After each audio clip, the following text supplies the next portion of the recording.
موزدوزی 55 ساله از شهر کلوژ منطقه ترانسیلوانیای رومانیا گریگوری لوپ تصمیم گرفته است با استحصال پایافزال نولدراز مردم را به احترام مسافه‌گیری اجتماعی تشویق نماید.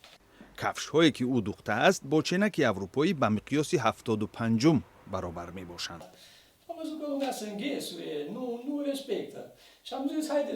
من مشاهده کردم که مردم جمع شده به قاعده مسافه‌گیری اجتماعی اهمیت نمی دهند. به خود گفتم که آنها را جزا خواهم داد. شاید به کسی این شکل پایافزال پسند آید و با این راه او مسافه اجتماعی را رعایت نماید. لوب که 39 سال اینجانی پایافزال می‌دوزد میگوید اگر دو نفر با پایافزال مقیاس 75 رو بر روی یکدیگر قرار گیرند مسافه بین آنها 1.5 متر را تشکیل خواهد داد. او کارخانه‌اش را در سال 2001 باز نموده در برابر فروش کفش و موزه عادی با تهیه پایافزال فرمایشی برای هنرمندان اپرا و گروه‌های هنری و رقص ملی مشغول است.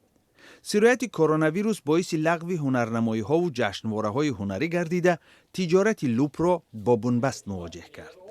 در رومانیا 18791 حادثه سرایت کوروناویروس به قید گرفته شده 1240 نفر از آن به هلاکت رسیدند. پس از 15 می این کشور به تدریج کاهش کرانتین و محدودیت‌های مربوط با سرایت کوروناویروس را آغاز نمود. لوب به آینده با نظر نیک نگریسته تأکید می‌کند که در ابتدا پایافزال نولدراز را برای هنرمندان صحنه آفریده بود. ولی بعضی مشتریان معمولی هم از او چنین کفش چرمی درخواست نمودند.